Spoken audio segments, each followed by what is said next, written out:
खोजी टीवी के मुअज़्ज़िज़ दोस्तों, मैं हूं माजिद मलिक और आप तमाम देखने और सुनने वालों को अस्सलाम वालेकुम। प्यारे दोस्तों, अमेरिका ने तालिबान के खिलाफ एक खौफनाक चाल चल दी है।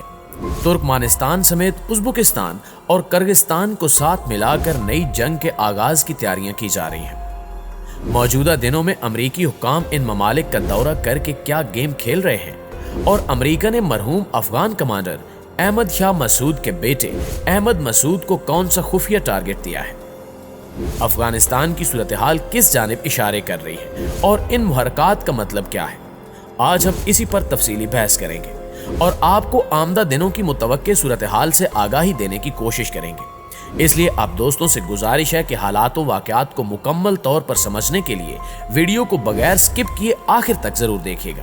तो आइए चलते हैं मौजू के असल हिस्से की जानिब। नाज़रीन गिरामी, जैसा कि आपके इल्म में है कि शुमाली अफगानिस्तान को फतह करने के बाद तेजी से पेशकदमी करते हुए तालिबान ने बिलाखिर काबुल पर भी अपना कब्जा जमा लिया है।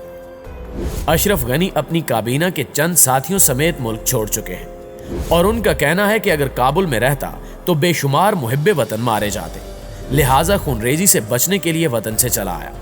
अब शहरियों की इज्जत व आबरू और जानो माल के तहफ़्फ़ुज़ की जिम्मेदारी तालिबान की है। इधर तालिबान भी अपने अफगान और दीगर लोगों के लिए आम मुआफ़ी का ऐलान कर चुके हैं, बल्कि ऐसे लोगों को दोस्ती का अंदिया दे रहे हैं जो काबुल इंतजामिया के खिलाफ थे। तालिबान की इस पेशकदमी ने यह राज भी खोल कर रख दिया कि अफगानी अवाम भी अशरफ गनी की कठपुतली और जवाल पजीर हुकूमत से तंग आ चुकी थी। अमेरिका और अफगान फिजाइया ने अवामी मकामात को निशाना बना रखा था और मुसलसल हमले कर रहे थे। सूबे कुनड़ में महकमे तालीम की इमारत, हलमंद में अस्पताल और बदख्शा में पुलिस हेडक्वार्टर का भी खूब नुकसान किया। अमेरिका ने 20 साल के अरसे में कोई ऐसी संजीदा कोशिश हरगिज नहीं की जिससे अफगानिस्तान में पायदार अमन कायम होता। इनकी ये गलत हिकमत अमली थी कि तालिबान को इक़्तिदार से दूर रखा जाए। अमेरिका ने तालिबान पे ये दबाव डाले रखा कि वो अशरफ गनी की कठपुतली हुकूमत को तस्लीम कर ले। ये उनकी गलतफहमी थी कि अशरफ गनी के जरिए वो अफगानिस्तान को इस कदर मजबूत कर चुके हैं कि अगर अमरीकी चले भी गए तो यहाँ कोई फर्क नहीं पड़ेगा। प्यारे साथियों, इसी तरह दुनिया भर में अमेरिका के दोस्त यही समझते रहे कि अमेरिका और इत्तेहादी ताकतों ने असले, दौलत और अपने इक़्तिदार से तालिबान को गुलाम बनाए रखा है। इन 20 बरसों में कई हरबे इस्तेमाल किए गए, हिकमत अमलियां और आदाफ बदले गए, मगर कामयाबी हासिल नहीं हो सकी। अमेरिका ने अपने इन मंसूबों में अरबों डॉलर्स खर्च किए और हजारों अमेरिकी फौजी मारे गए। नतीजा ये निकला कि वो मोटरसाइकिलों पर सवार तालिबान का रास्ता तक न रोक सके और उनकी कठपुतली हुकूमत के अरकान जान बचाकर भाग निकले। अमेरिका की पहले भी यही सोच थी और अब भी कोशिश जारी है कि उज़्बेकिस्तान, किर्गिस्तान और तुर्कमानिस्तान को मिलाकर तालिबान के खिलाफ एक इत्तेहाद तश्कील दिया जाए और यहाँ अमेरिकी अड्डे भी बनाए जाए।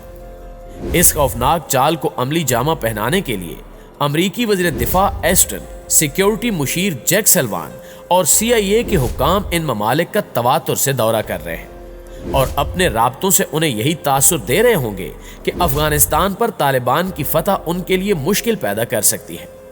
लेकिन ये ममालिक अभी तक किसी अमरीकी पेशकश पर राजी होते दिखाई नहीं दे रहे।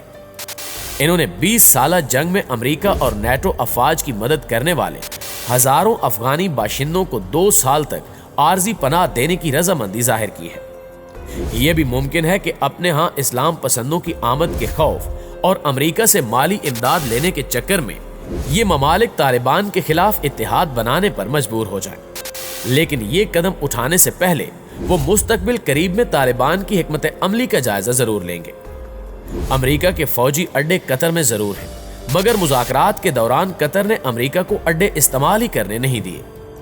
तालिबान और कतर के माबैन मौजूदा ताल्लुकात पर बाज़ अरब ममालिक खुश नहीं हैं और वो नहीं चाहते थे कि ये मुज़ाकरात कामयाब हो या कोई ऐसा मुआहदा तय पाए जिससे कतर अफगान तालिबान पर असरअंदाज हो। उनके मुताबिक यूं कतर मशरिक़ वुस्ता, वस्त एशिया बल्कि जनूबी एशिया में एक मुअस्सर सिफारती हैसियत इख्तियार कर लेगा। नाज़रीन गिरामी, दूसरी जानिब तालिबान अपने तौर पर कतर की तरफ झुकाव रखते हैं और बेहतर ताल्लुकात कायम करना चाहते हैं। अब अफगानिस्तान की मौजूदा सूरत हाल पूरी दुनिया की नजरों में है। इस वक्त पूरे मुल्क पर तालिबान का तसल्लुत है। इस बार इन्होंने बंदूक का रिवायती इस्तेमाल नहीं किया, وہ جانتے ہیں کہ ماضی کی طرح اگر ہتھیار کو اپنی قوت بنایا تو کہیں بھی ان کے لیے کوئی نرم گوشہ باقی نہیں ہوگا۔ یہاں تک کہ پاکستان نے بھی بہت سے ممالک کی طرح یہ واضح کر دیا ہے کہ افغانستان پر قابض ہونے کے لیے اگر خون ریزی ہوئی یا طاقت کا استعمال ہوا تو پاکستان کی جانب سے اس عمل کی ہرگز حمایت نہیں کی جائے گی۔ افغانستان کے حوالے سے پوری دنیا پاکستان کے اس موقف سے متفق ہے کہ افغان عوام کی بہتری، امن و استحکام اور مکمل تحفظ ایک اہم ضرورت ہے۔ یہ ایک حقیقت ہے کہ اس وقت ہمارا پڑوسی ملک یعنی افغانستان انسانی بحران کا شکار ہے۔ کوئی بھی غیر یقینی صورتحال ایک اور نسل کو تباہی سے دوچار کر دے گی۔ اس سے قبل مجاہدین کی باہمی جنگ اور طالبان کے دور میں خانہ جنگی سے پیدا شدہ انسانی مشکلات کا ازالہ ابھی تک نہیں ہو سکا۔ طالبان اور مجاہدین افغانستان کو اسلامی اور شرعی ریاست بنانے والے روایتی نظریات کے دائی رہے ہیں۔ کسی بھی نظریے سے اتفاق یا اختلاف ہو سکتا ہے، لیکن انتظامی معاملات طے کرنے کے لیے حکومتی اداروں کا ہونا لازمی ہے۔ اگر یہ ایک بار ٹوٹ پھوٹ جائیں تو پھر ان کی بحالی اور شہریوں کی روزمرہ زندگی میں آسانی پیدا کرنا مشکل کام ہے۔ اب اہم بات یہ ہے کہ طالبان اقتدار میں آ کر کیا کریں گے، ریاست کی تعمیر و ترقی اور اپنے ہم وطنوں کی زندگی میں امن و سکون کے لیے کیا حکمت عملی اختیار کریں گے، اور امریکہ اس کے رد عمل میں کیا چالیں چلتا ہے۔ دوستو، یہاں آپ کو یہ بھی بتاتے چلیں کہ امریکہ بہادر نے نئی چال چلتے ہوئے مرحوم افغان کمانڈر احمد شاہ مسعود کے بیٹے احمد مسعود کو میدان میں اتارا ہے۔ مرحوم افغان کمانڈر احمد شاہ مسعود کے بیٹے احمد مسعود نے طالبان کے خلاف مزاحمتی تحریک شروع کرنے کے لیے امریکہ سے مدد مانگ لی ہے۔ فرانسیسی خبر رساں ایجنسی کے مطابق طالبان مخالف معروف مزاحمتی کمانڈر احمد شاہ مسعود کے بیٹے نے امریکہ سے ہتھیاروں کی فراہمی کا مطالبہ کیا ہے۔ احمد مسعود کا کہنا ہے کہ اس کے پاس طالبان کا مقابلہ کرنے کے لیے مؤثر قوت موجود ہے، لیکن ان کی ملائیشیا کو امریکہ کی جانب سے اسلحہ اور بارود فراہم کرنے کی ضرورت ہے۔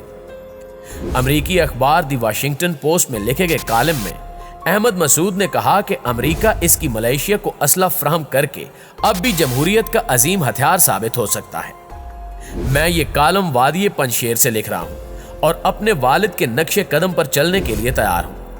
میرے ساتھ مجاہدین بھی ہیں جو ایک بار پھر طالبان کا سامنا کرنے کے لیے تیار ہیں، لیکن ہمیں مزید اسلحہ اور گولہ بارود درکار ہے۔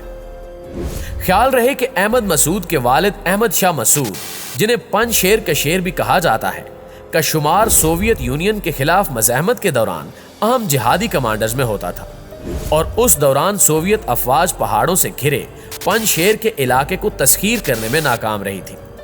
بعد ازاں طالبان کے کابل میں اقتدار میں آنے کے بعد بھی پنجشیر کا علاقہ ناقابل تسخیر رہا، اور ورلڈ ٹریڈ پر حملے سے 2 دن قبل ایک خودکش حملے میں اپنی موت تک احمد شاہ مسعود طالبان کے خلاف بھرپور مزاحمت کرتے رہے۔ لیکن اب کی بار ان کے بیٹے یعنی احمد مسعود کا اچانک سے منظر عام پر آنا اس بات کی گواہی ہے کہ امریکہ نے اسے اپنے مہرے کے طور پر چنا ہے، اور اب وہ اس کی مدد سے افغان طالبان کے لیے مسائل پیدا کرنے کی کوشش کرے گا تاکہ وہ طالبان کو ناکام حکومت ثابت کرنے میں کامیاب ہو سکے۔ ان حالات و واقعات کے حوالے سے آپ کیا کہنا چاہیں گے، کمنٹ کر کے ہمیں بھی ضرور بتائیے گا۔ انشاءاللہ آپ سے ملاقات ہوتی ہے اگلی ویڈیو میں، تب تک اپنا اور اپنے پیاروں کا ڈھیر سارا خیال رکھیے۔ اللہ نگہبان۔